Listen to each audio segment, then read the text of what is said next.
Vamos a hablar de la Segunda República y la Guerra Civil en España, que ocurrieron en la época entre 1931 y 1939. Todo comienza el 12 de abril de 1931, donde se celebraron elecciones municipales que dieron lugar al triunfo de las candidaturas republicanas. Este hecho se interpretó como una victoria de los republicanos. Al conocerse este resultado, Alfonso XIII se exilió y se formó un gobierno provisional que proclamó la Segunda República Española el 24 de abril de 1931.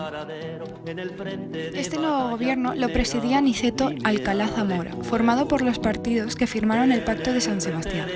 Niceto convocó elecciones a Cortes Constituyentes, donde elaboraron la Constitución de 1931, que implantó un régimen plenamente democrático. Sus principales novedades fueron el reconocimiento de libertades individuales y el derecho al divorcio y al sufragio universal tanto masculino como femenino, la declaración de España como Estado aconfesional, la admisión de crear religiones autónomas y la importancia del bienestar social. El bienio conservador, 1933-1935. En septiembre de 1933, Manuel Azaña dimitió y se convocaron nuevas elecciones. En ellas los partidos de centro y de derecha lograron un gran éxito. La derecha se unió en la CEDA, liderada por José María Gil Robles.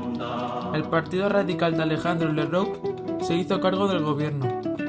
Los gobiernos del bienio conservador modificaron o suspendieron reformas del periodo anterior.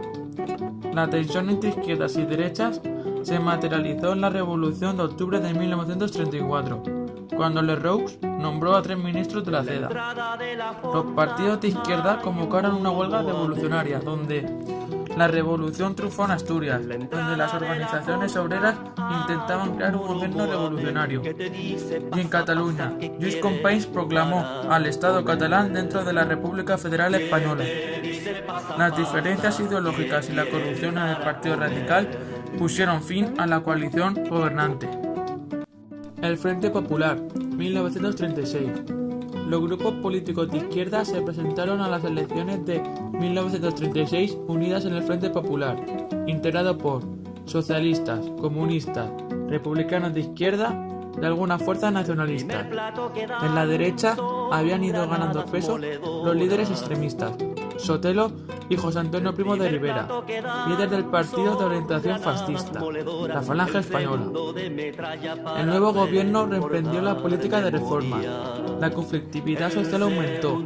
Algunos militares, dirigidos por el general Mola, comenzaron a conspirar contra la República. Azaña sustituyó a Alcalá Zamora como presidente de la República en 1936. El 12 de julio de 1936, pistoleros de la derecha asesinaron al teniente Castillo, que era de la izquierda. Los compañeros de él asesinaron a Calvo Sotelo, que era de la derecha. Este acontecimiento precipitó la sublevación de las tropas españolas dirigidas por Franco.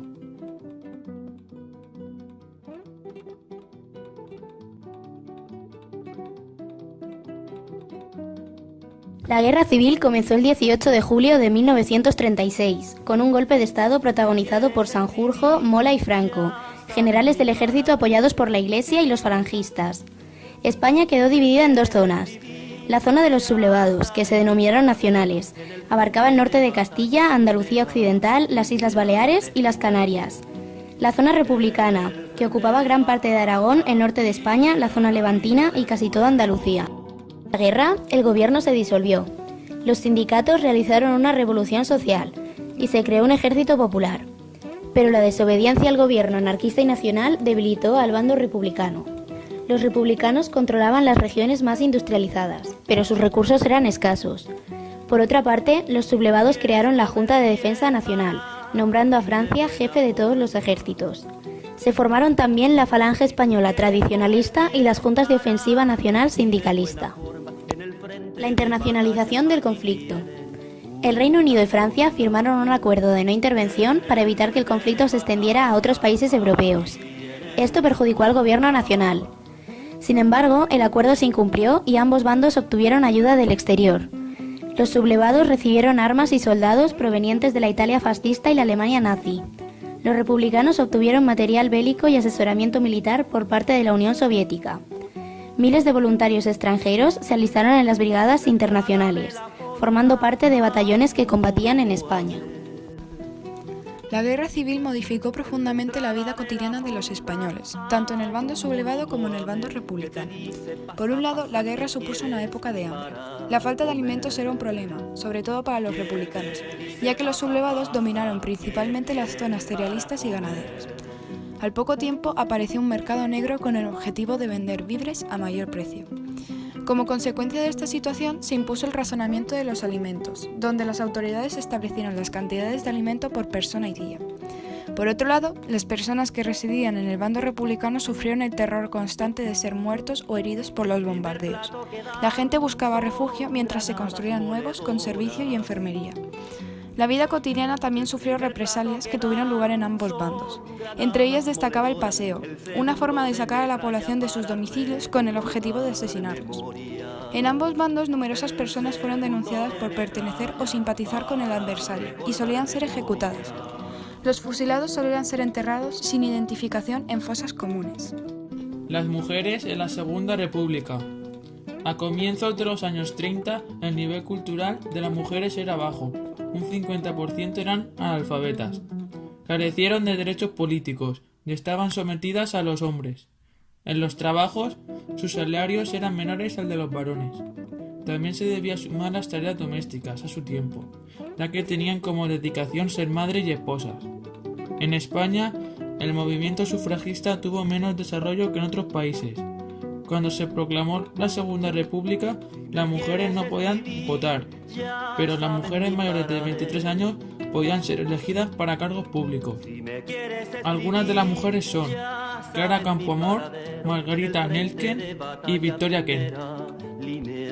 La concesión del derecho al voto a las mujeres fue uno de los temas principales en la Constitución de 1931.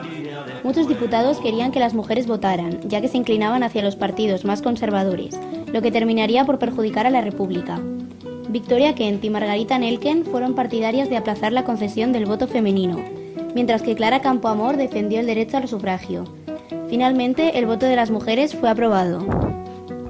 Durante la convivencia, numerosas infraestructuras y medios de transporte fueron destruidos. Aunque se perdió parte de la maquinaria, no hubo grandes daños en las instalaciones industriales. La guerra ocasionó el derrumbe de 250.000 viviendas y también se perdieron grandes extensiones de tierra de cultivos. La producción agrícola disminuyó un 25%. Las pérdidas humanas después de la guerra fueron numerosas. Se calcularon 145.000 personas en el frente, 130.000 víctimas de la represión en ambos bandos y entre 35.000 y 50.000 ejecutados.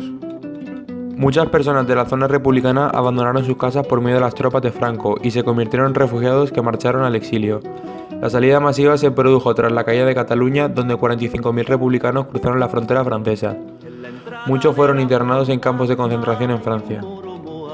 Culturales. Se produjo una gran pérdida cultural. Aunque algunos intelectuales apoyaron el bando, la mayoría manifestaron su fidelidad a la República.